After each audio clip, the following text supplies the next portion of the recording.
अस्सलाम वालेकुम व्यूअर्स, मैं हूँ Sitara Nayab and welcome to my channel mothers guide. आज की वीडियो उन माओं के लिए है जिनकी अभी अभी डिलीवरी हुई है और वो नहीं जानती कि उनको ऐसे में अब क्या खाना चाहिए। बहुत सी मिथ्स होती हैं जिसमें आपको ये मना किया जाता है कि फलां चीज ना खाएं और फलां चीज खाएं, तो ये वीडियो आपकी वो तमाम मिथ्स को क्लियर कर देगी। आपको मालूम होना चाहिए कि जब आप बच्चा डिलीवर कर देती हैं तो उसके बाद आपकी बॉडी को हील होने की जरूरत होती है और उसके लिए आपको अच्छी ग़िज़ा की जरूरत होती है। हम फूड को दो कैटेगरीज में डिवाइड करने वाले हैं, एक वो जो कि आपको प्रेगनेंसी के बाद खानी चाहिए और एक वो जो आपको नहीं खानी चाहिए। जो चीजें खानी चाहिए वो आपके दूध के जरिए बच्चे तक पहुंचती है, तो इनडायरेक्टली ये आप अपने बच्चे को ही नॉरिश कर रही होती हैं। तो इसलिए अपने न्यूट्रिशनल डाइट का आपने खास ख्याल रखना है। जो चीजें मैं आपको बताने वाली हूँ उसको आपने अपनी डेली रूटीन में ऐड करना है।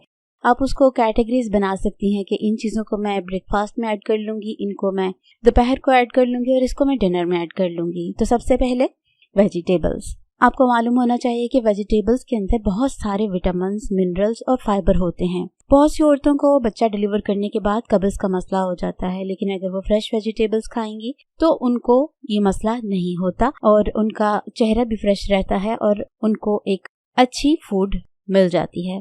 इन सब्जियों में पालक भी शामिल है, शकरकंदी शामिल है, केल शामिल है, ग्रीन पत्तों वाली सब्जियां, गाजर, बीन्स, इस तरह की चीजें आपको अपनी ग़िज़ा में शामिल करनी है। सब्जियों के बाद फलों की बारी आती है, तो बहुत सारे जो विटामिन है वो आपको फलों के जरिए मिलते हैं, इसलिए आपको अपनी ग़िज़ा में फल जरूर शामिल करने चाहिए। अगर तो खरबूजों का मौसम है तो वो खाइए, कीनू का मौसम है वो खाइए, बनानास, बेरीज, मैंगोस, जिसका भी मौसम है आपने अपनी ग़िज़ा में उसको ऐड जरूर रखना है। अगर आपसे सादा नहीं खाया जाता तो आप उसकी फ्रूट चाट बनाकर खा सकती हैं। फिर होल ग्रेन्स बहुत जरूरी होते हैं, इसमें बहुत ज्यादा न्यूट्रिएंट्स होते हैं और कार्बोहाइड्रेट्स होते हैं जो कि आपको ज्यादा देर तक स्टमक को फिल रखते हैं। जैसे कि अगर आप जो दलिया, गंदम, क्विनोवा, इस तरह की चीजें खाएं तो ये आपकी पोस्टपार्टम डाइट में बहुत ही अच्छी होती हैं। फिर लीन प्रोटीन यानी कि ऐसी प्रोटीन जिसके अंदर चर्बी नहीं होती ज्यादा, तो वो आपके लिए बहुत अच्छी है। स्पेशली अगर आप अपने बच्चे को अपना दूध पिला रही हैं तो आपको लीन प्रोटीन लेने की जरूरत होती है। अगर आपको नहीं पता कि वो क्या होती है तो वो मछली होती है, चिकन होता है और अंडा होता है। अगर तो आप लोगों में से कुछ लोग वेजिटेरियन है तो वो इसकी जगह टोफू, दालें और कॉटेज चीज का इस्तेमाल कर सकती हैं। फिर तीसरी चीज आ जाती है डेयरी।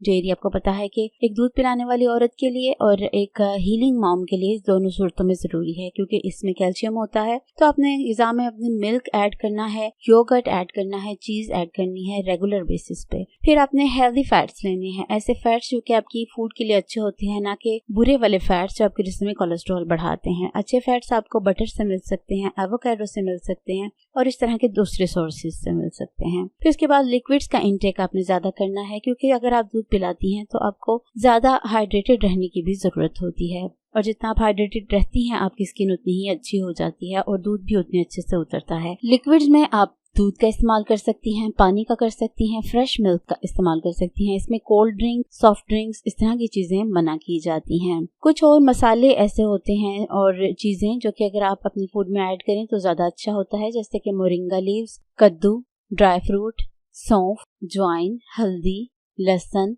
तिल, गोंद, पंजीरी, अदरक और जीरा, ये चीजें आप अपनी फूड में ऐड कर सकती हैं पकाते हुए और ये आपके लिए बहुत ही हेल्पफुल साबित होती हैं।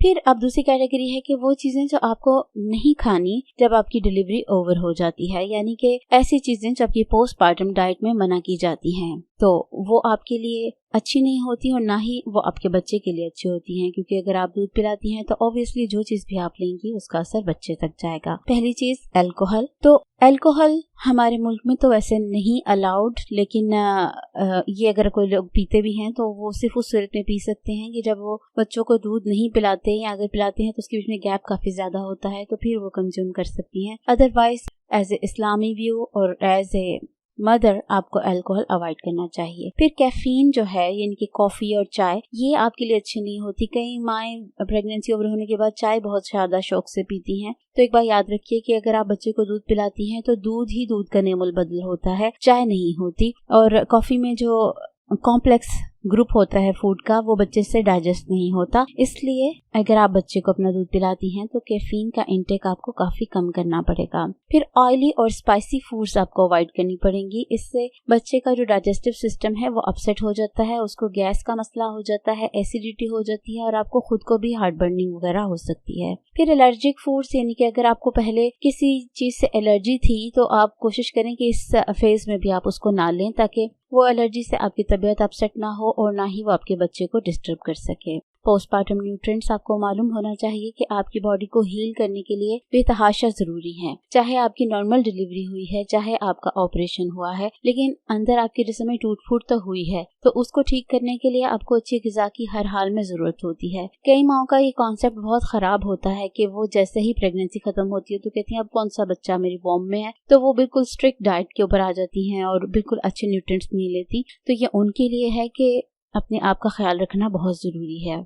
अगर आप बच्चे को दूध पिलाती हैं तो आपको 400 से 500 कैलोरीज ज़्यादा चाहिए होती हैं। ये डिपेंड करता है कि आपका अपना वेट कितना है, हाइट कितनी है, तो ये आप अपने डॉक्टर के साथ मिलकर डिसाइड करना होता है कि मुझे कितनी कैलोरीज एक्स्ट्रा लेनी है, तो फिर आप उस हिसाब से अपनी फूड को मैनेज कर सकती हैं। अगर आपको पता होगा कि इतनी कैलोरीज इतनी चीज़ में मौजूद हैं तो आपको समझ आ जाएगी कि मुझे कितना खाने की ज़रूरत है और कितना नहीं खाने की ज़रूरत है। अपनी ग़िज़ा को एक पढ़े लिखे तरीके की तरह चलिए। बेसथा खाने की बजाय आप लोग उसको सोच समझकर अच्छी चीजें इस्तेमाल करें। जंक फूड्स को अवॉइड करें और बैड फैट्स को अवॉइड करें। हेल्दी फूड्स ग्रुप्स जो कि मैंने आपको बताए हैं, vegetables, fruits, whole grains, healthy fats, dairy and protein, ये अपने फूड में ऐड करें। और इस वीडियो को उन बहनों के साथ जरूर शेयर करें जिनका बच्चा अभी अभी हुआ है, ताकि वो भी ऐसी अच्छी डाइट खा सकें और अपने बच्चे के लिए हेल्पफुल साबित हो सकें और बच्चे को भी हेल्दी डाइट मिल सके।